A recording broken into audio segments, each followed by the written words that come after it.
Conceptual framework is perhaps one of the accounting standards that you may have already come across, or at least heard of. However, in this video, we will have a look in more detail at what the conceptual framework actually is. So we will start by having a look at the purpose and the status of it. So ultimately, it supports the IASB, the International Accounting Standards Board, to develop IFRS's, International Financial Reporting Standards, which are based on consistent concepts. It assists preparers to develop consistent accounting policies when no IFRS's apply to a particular transaction or other event, or when an IFRS allows for a choice of accounting policy to be had. And it does, of course, assist all parties to understand and interpret the IFRS standards. So what does the framework cover then? Well, firstly, it's going to cover any objectives of general purpose financial reporting. So really it is quite important. Secondly, it is going to cover any qualitative characteristics of useful financial information.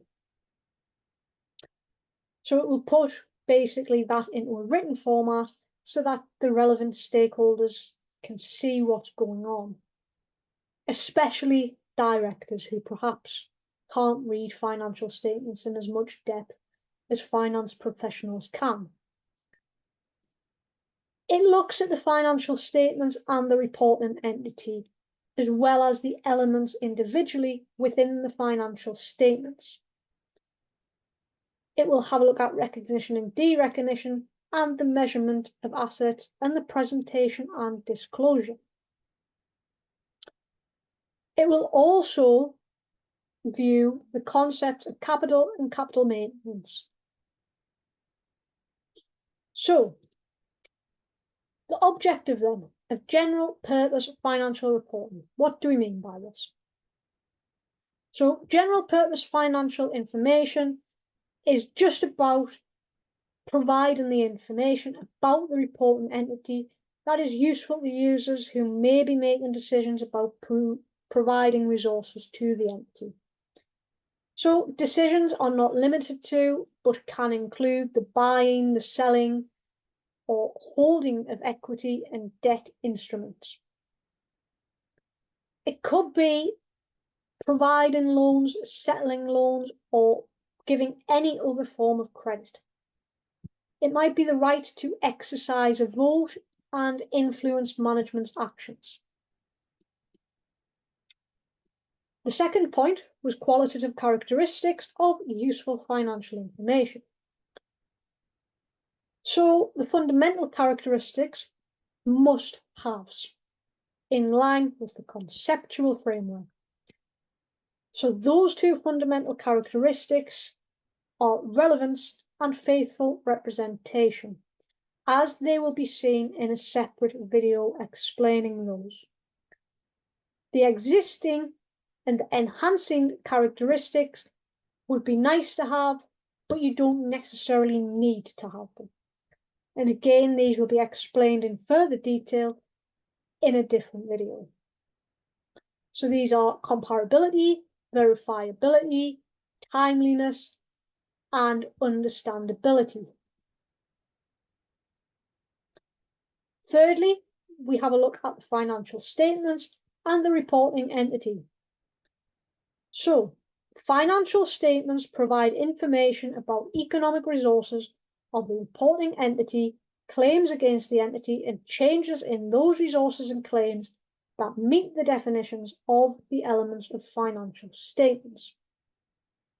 So that is essentially just giving all the appropriate information that is needed about the entity.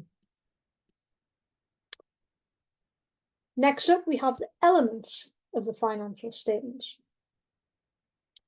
So the first is assets. So this is a present economic resource which is going to be controlled by an entity as a result of past events.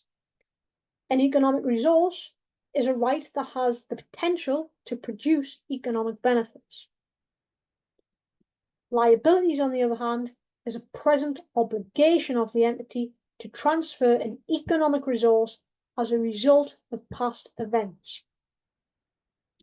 We then have equity, which is the residual interest in the assets of the entity once all liabilities have been deducted. We then have our income section, which increases in assets or decreases in liabilities will result in an increase in equity, other than those relating to contributions from a holder of equity claims. And lastly, of the elements is the expenses section. So a decrease in assets or an increase in liability will result in a decrease in equity, other than those relating to the distribution of holders of equity claims. A mnemonic that you can use to try and remember the elements of the financial statements, if it's not something you're too confident with, you can state the word Alice, A for Alice, L for liabilities, I for income, C for capital, which you'd have to replace with the equity. So that's more aimed at sole traders and partnerships. And then E is for expenses. Recognition and derecognition. So this is the process of capturing for inclusion in the statement of financial position or the statement of financial performance an item that meets the definition of one of the elements of the financial statements. Is it an asset? Is it a liability? Is it equity? Is it income? Or is it an expense? So in order for something to be recognised, then, it has to meet the definition of one of the elements of the financial statements. It has to provide relevant information regarding that element, and it should provide a faithful representation. If you think about it, the two fundamental characteristics have to be met. So that means it has to be relevant and it has to be faithfully represented. Measurement of the elements of financial statements then. So we can do this by historical cost. So this ultimately does not reflect changes in value and is derived from the price of the transaction when it first occurred. So that would have been the date of the original purchase price. Alternatively, we can use our current value. So this uses fair value, value in use, and current cost. So just to make you aware of what each of those mean, fair value is the price that will be received to sell an asset or pay to transfer a liability in an orderly transaction between market participants at the measurement date. Value in use, so this is just the expected future cash flows that the asset in its current condition will produce. It will be discounted to present value using an appropriate discount rate. You have seen the cash flow table most likely by now. Current cost, so this reflects the current cost of replacing the asset with an asset of equivalent service potential. Historical cost accounting then has both advantages and disadvantages to it, and we are going to have a look at those now. So some of the advantages then, it's easy to understand because there's not much to it, which also makes it straightforward and easy to produce. It's therefore free from any bias and is ultimately objective. We can rely on it because it's based on past figures which have actually occurred. On the other hand, there are disadvantages to this.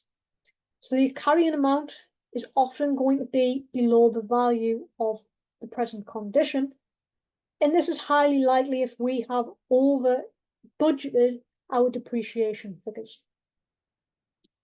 Our statement of profit or loss expenses do not reflect current asset values, so our profit figure is going to be slightly exaggerated here.